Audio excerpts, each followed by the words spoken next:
I'm very passionate about AI security right now. As a professional, that's something I feel like has tremendous runway over the next few years. My journey began with identity access management. I think that's a very active space within cybersecurity. What does future ready actually mean in practice? When you get to see cyber risk related to a large organization, it just kind of level sets you in terms of the expectations and the risk prioritization that you have to go through as a leader. Aby Rao stands at the frontier of cybersecurity, where cloud, identity, and trust converge. A deputy CISO and award-winning leader, he helps global enterprises turn risk into resilience. I see a gap when it comes to adapting to a framework. My philosophy is pick one that is much more aligned with your organizational goals. Humans often tend to align with the policy or the standard that's already documented. Now, if you're relying on AI agents where decisions are made in dynamic runtime fashion, I think that's the part that makes it a little bit unpredictable. How do you build guardrails that don't kill the value of automation but still maintain control?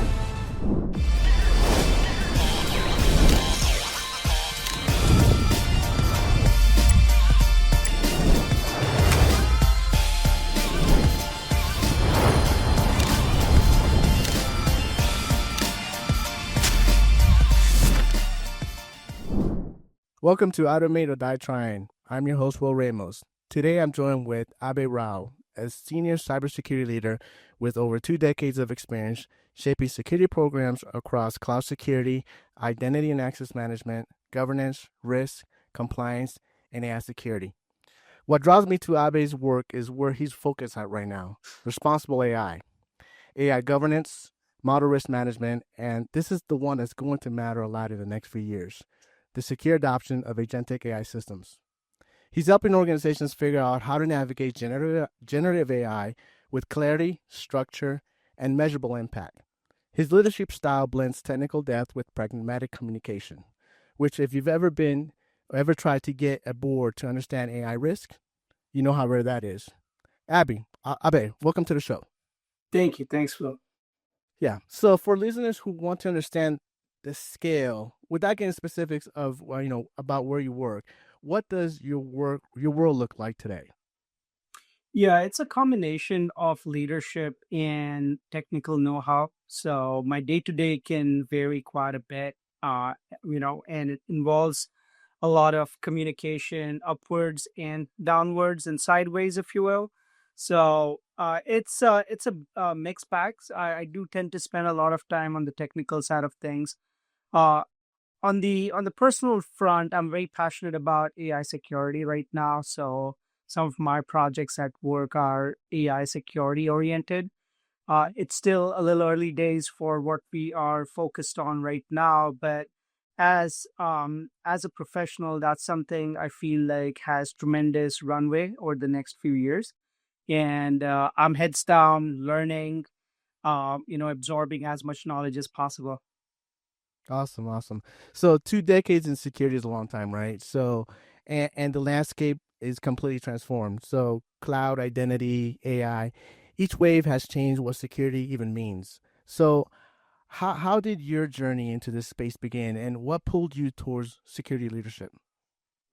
Yeah, so my journey began with identity access management. I think that's a very active space within cybersecurity, and it touches upon many different domains, including operations, user experience, as well as compliance. So that was a really good exposure for me in terms of learning about what the ecosystem looks like within IAM. And if you dive deeper into identity and access management, most of the cases, the root cause of incidents or breaches is some level of compromise on the identity side of things. So it could be privilege escalation, it could be unauthorization of systems. So I feel like that was a good foundational piece for me, and from there I began my journey. I come from a software development background, so I do understand the app security space. And then moving on to identity access management made it a little bit more holistic for me, understanding the risk from top to bottom. From there, I moved on to run GRC, governance, Mhm. risk, and compliance. And that was a very eye opening experience because when you get to see cyber risk related to a large organization, it just kind of level sets you in terms of the expectations and the risk prioritization that you have to go through as a leader. So I spent about 3.5 years in the GRC space, which again opened up several avenues for me in understanding identity risk. And then I moved on to cloud security. So some of the cloud infrastructure risk was piled on when it came to GRC. And after my cloud security risk, I feel like AI is a natural progression when it comes to moving on to the next quote unquote emerging technology. I don't think it's emerging anymore. It's here and it's Mm. been here for a couple of years. So it's been many different domains. And to some extent, I've architected my career that way because I would rather have wide perspective than a very narrow perspective over a period of time. So I feel very grateful and fortunate to have spend time in different domains, and I really thank my leaders in the past who gave me that opportunity. Was there a moment, in your career as you're going through like the different pillars and domains, and once AI came out, that was the next big thing? Was there something that kind of just clicked, and you're like, wow, this is gonna be the next big challenge when it comes to AI security? Yeah, what clicked with me when it comes to AI is the velocity at which the technology is moving. Yeah. And I'm not claiming that other domains like IAM and GRC does not have that kind of progression, or if you will, like the universe of knowledge is limited compared to AI technology. So for me, it's a challenge that I face with where I have to keep up with technology to secure it. So Hmm. that's the most exciting part about AI. Every morning I wake up, there is something new. And Hmm. that makes me think, how do I protect this? How do I secure this? If I'm given the opportunity to safeguard this new technology or feature, how would I go about doing that?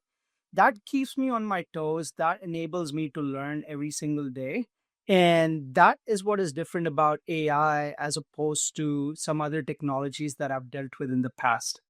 Yeah, your bio mentions helping organizations build resilient, future-ready security capabilities. So, what does future-ready actually mean in practice? Like, how do you build a threat landscape that you can't fully predict?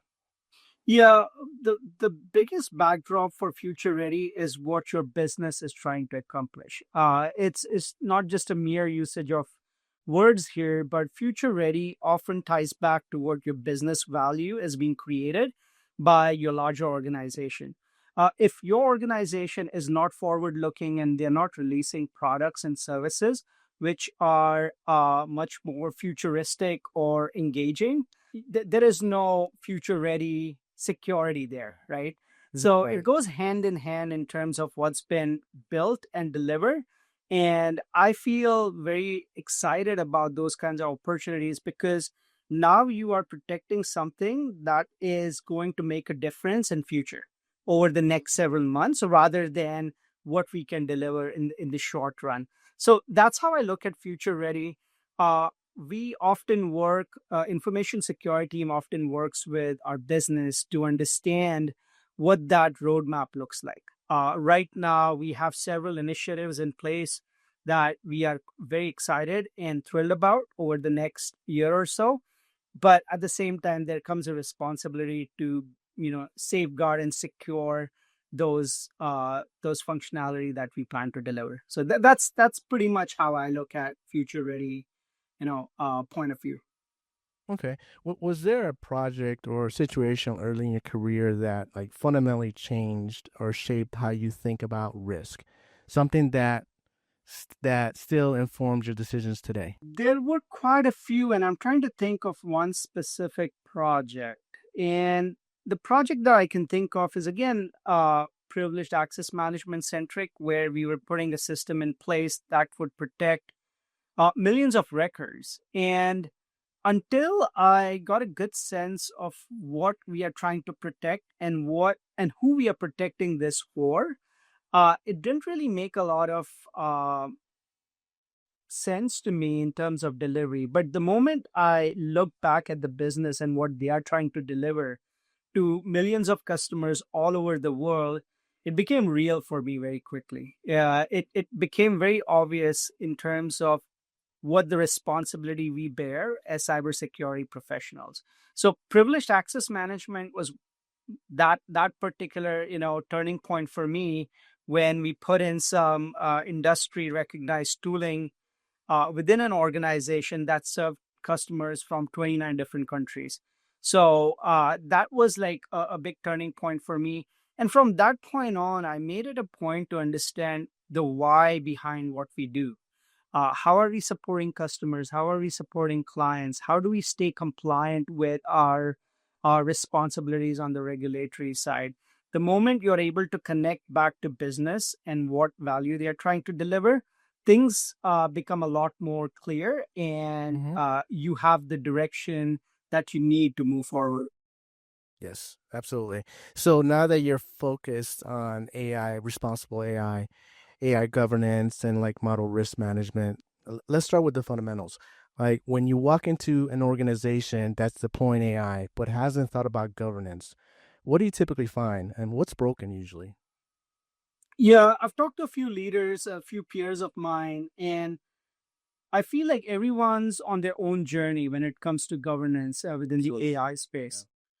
One early indicator for me, which helps me assess the maturity of AI governance within an organization, is some sort of a formal committee that is responsible enterprise wide, right? So this often companies call it AI governance committee. Some call it center of excellence. You can come across many different variations, but that's a good indicator of how serious is your organization about governance.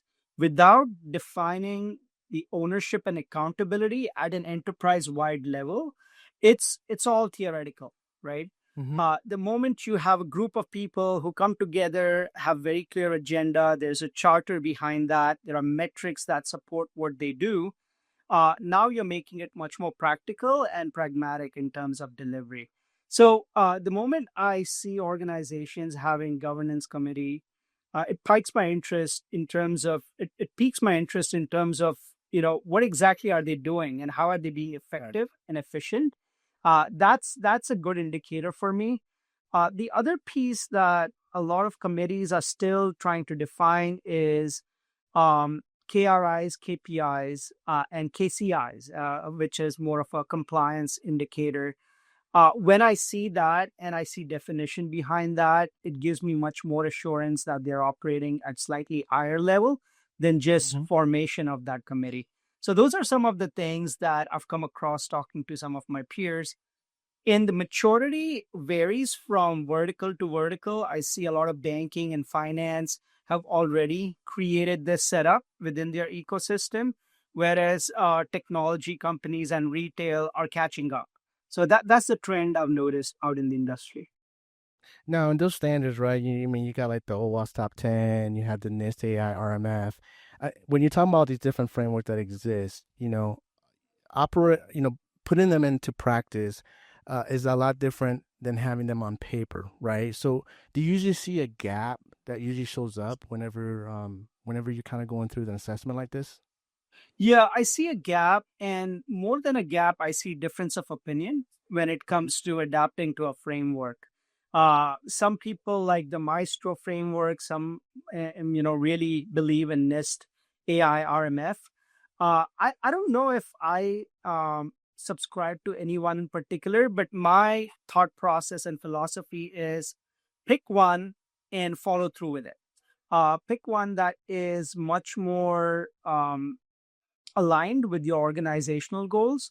So, for example, the Nest AI RMF is a really good framework if you are someone who is already aligned with something like Nest CSF, right? It's a Right. similar Yeah. structure, similar breakdown when it comes to controls and functions.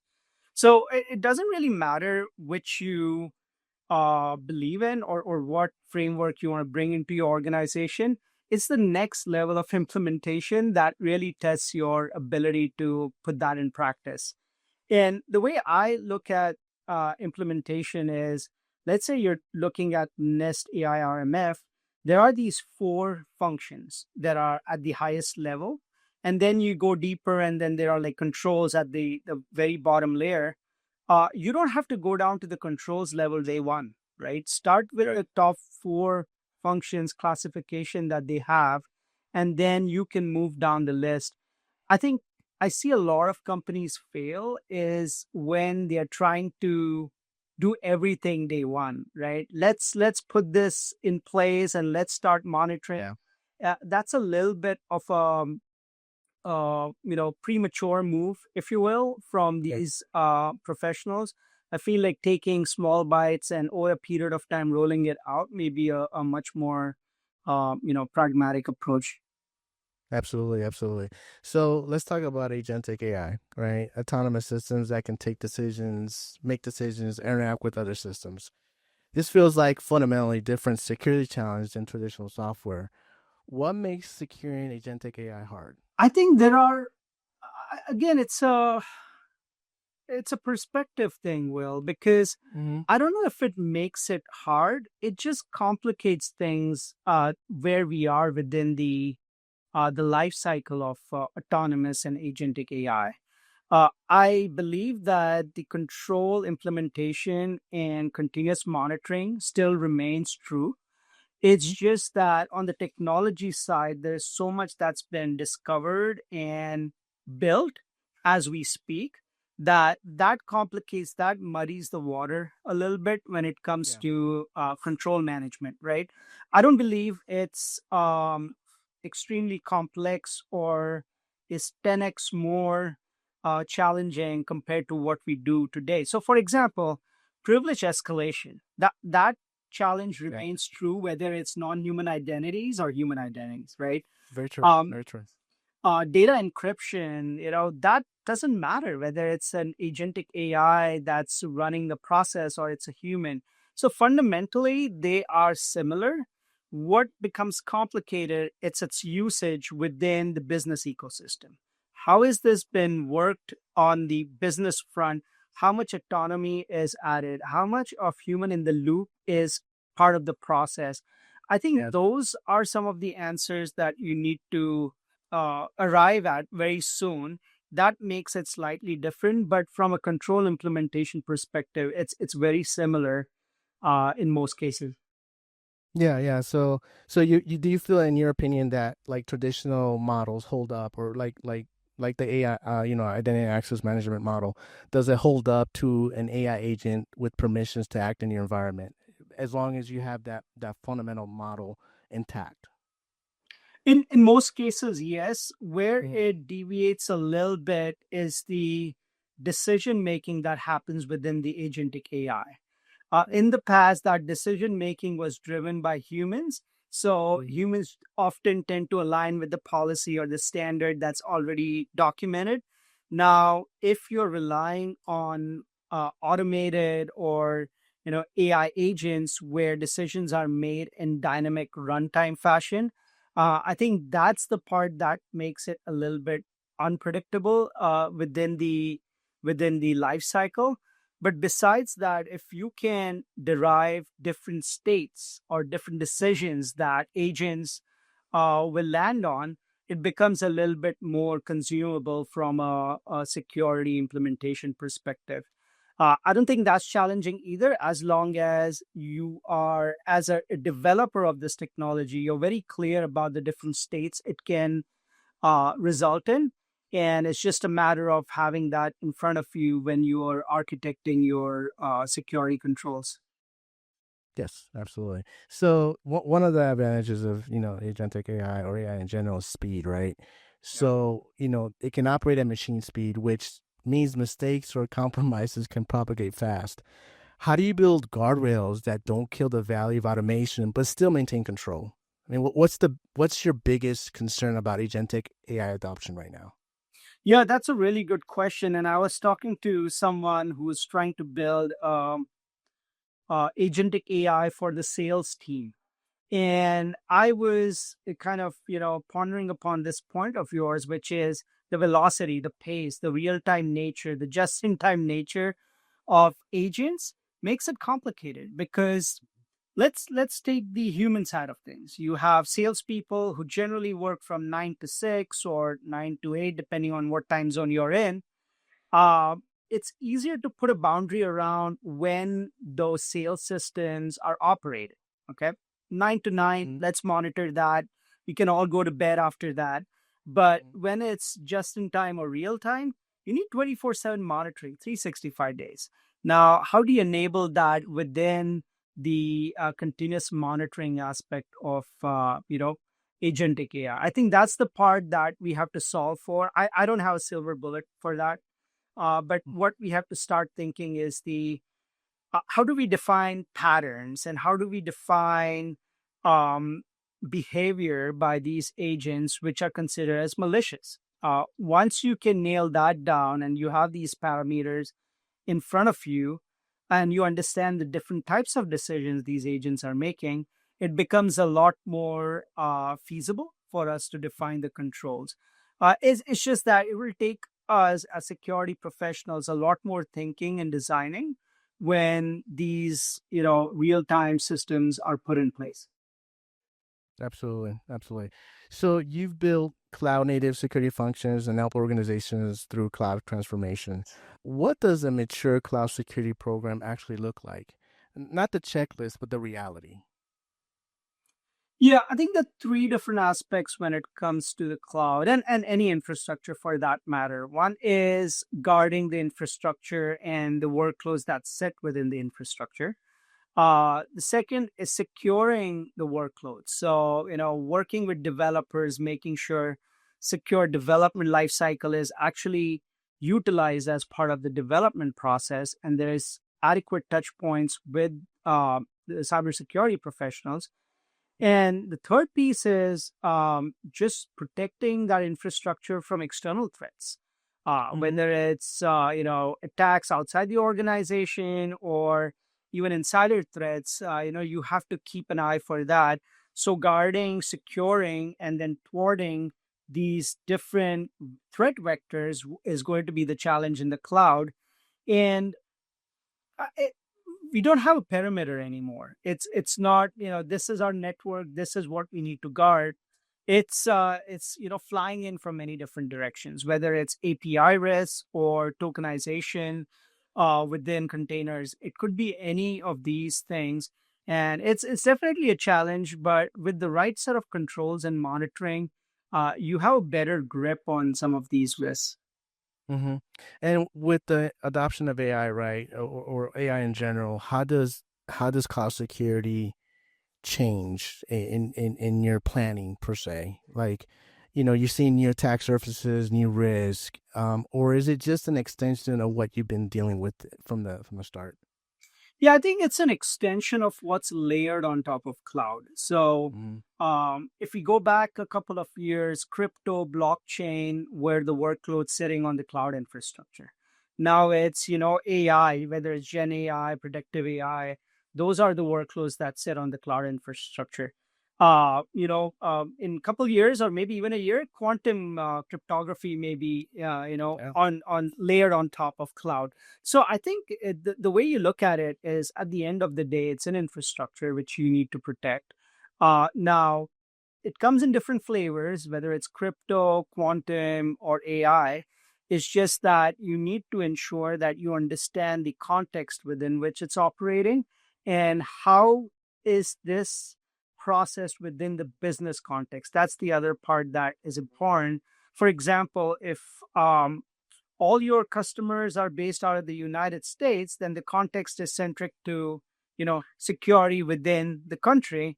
Now you're seeing attacks coming from other countries, then that's a little, uh, abnormal, if you will, and that helps you put more guardrails around it. But it's business context, it's technology context, and most importantly, it's just another layer of productivity that's layer on top of cloud. Mm, good answer. I like that. So your bio mentions fostering cross-functional alignment in high growth environments, right? security often struggles to get a buy-in from engineering, product, or business teams. What's your approach to building that alignment? Yeah, it's simple. Make more friends.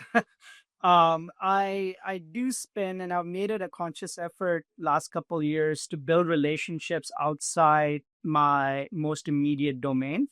When I say most immediate domain from information security perspective, it's expected that you have strong relationships with IT compliance, enterprise risk management, privacy. Yes, that's a given. Now, how do you ensure that you're aligned well with the product management team? You want to be very close to the developer community within your organization. You want to be close to the IT operations and infrastructure team. Without these bridges, it becomes very challenging for two-way signals to pass. So I cannot, share my thoughts and approach if I don't have a bridge that, connects to the developer community. So what Yeah. I would highly recommend is to start, and this is more true for senior cybersecurity leaders, is start building those bridges and maintain those bridges. Have regular connectivity, meet over coffee, lunch, whatever it takes. The more you spend time with them, you get a stronger perspective into why some of these things are done, Yeah. and how do you move from an organization that denies requests to an organization that evaluates controls and enables the business. Yes. So that's part of kind of like your leadership style that I want to kind of dive into. You describe your leadership style as blending technical expertise with pragmatic communication, which is exactly what you were talking about just now. So how do you translate AI risk or cloud security posture into a language that resonates with a board or an executive member? Yeah, that's a challenge, and it's not a challenge from a communication perspective. It's a challenge ensuring that we are aligned on the education and the knowledge that is required to get there. And what I mean by that is, when I start using the terms like Gen AI and AI guardrails, that probably doesn't mean a whole lot to executives or board members, right? Right. So how do you break that down? And through your medium of communication, how do you bring everyone on the same page? It's a challenge right now. We are still, I feel, at the executive and the board level. There's a lot of education, continuous education, and awareness that we need to raise. But once you cross that threshold of educating them on some of the commonly used AI terms, it becomes a little easier. But for starters, what I would attempt to do is speak from a business language point of view. Instead of saying AI guardrails, uh, how would you communicate that as ensuring that the systems are more secure or safeguarded from certain threats? So I try to not utilize certain technical terms, but I'm still learning. I'm still engaging with leaders to learn their point of view, especially at the executive level and the board level, even outside my work. What's the best way for me to communicate this, right? So that we all end up on the same page and move towards the same direction of protecting our organization. Now, who would you say are the key stakeholders when you try and make that alignment, right? When you're trying to operationalize AI governance, and is there a point in the conversation where you see friction show up as you're trying to explain, AI in general and how to um, AI governance in general, right? I don't see friction as much as lack of clarity. Again, Mm. governance doesn't mean that you need to deny everything that comes across your desk. That's not the idea here. But how do we make a very um, conscious decision to utilize certain tooling that's of value to the organization, but without the risk of, let's say, data exfiltration or downloading a malicious component to your computer? I think that the shadow AI is an area which still needs to be unpacked quite significantly. That's the part where I see some fiction where someone would come to me and say, hey, why was this denied? This is a very commonly used tool and everyone and their grandmother's using it. Why would you deny that? As long as you're very clear as a security professional, the reasons behind denial, they're generally okay about it. And there's always a gray area between, approve and deny. I feel like you can approve something with additional monitoring behind it to Yeah. ensure that you can protect your assets. You can approve something by using data loss prevention techniques where you can stop people from sending large amount of sensitive data. There are ways that you can get around it. It's not always denied as a decision. Shadow AI has a lot of growing up to do, I feel, and there are some friction points there. But it again comes back to speaking business English and ensuring that the other side is understanding your point of view. Okay. If you had one piece of advice for a security leader trying to get ahead of AI risk, someone who knows it's coming but isn't sure where to start, what would you tell them? I would say start with understanding the technology itself.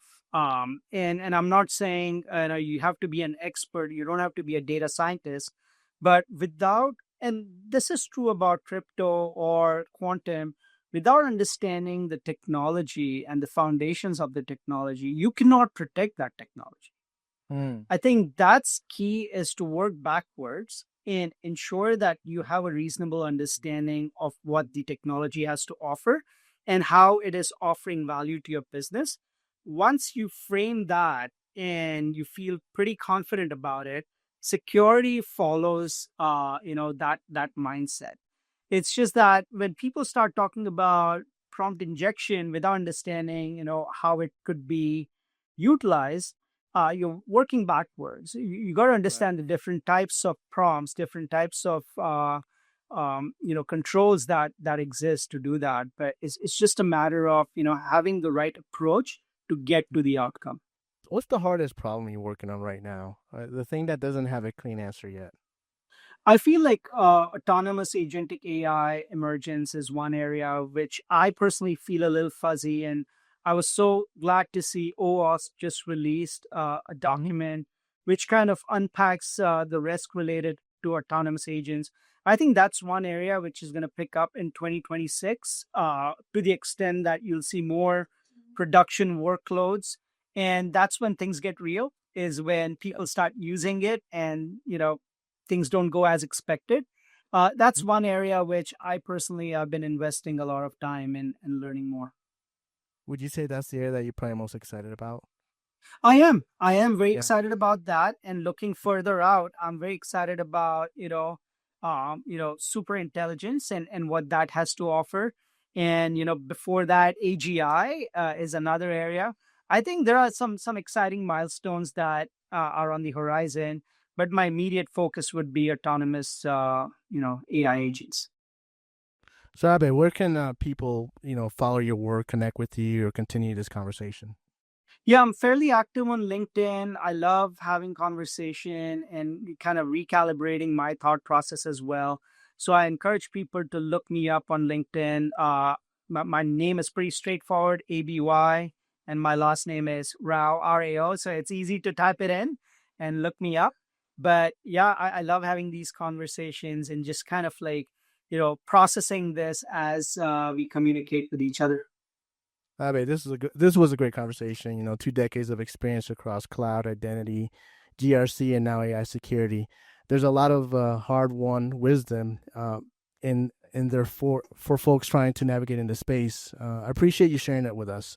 And for everyone listening, thanks for spending time with us. Automate or die trying. If this conversation helped you think about differently about AI governance, identity modernization, or building security programs that actually work, share it with someone who builds.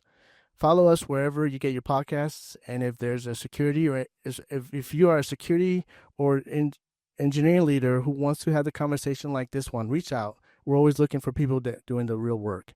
Until next time, Automate or die trying. Thank you very much. Thanks, Will.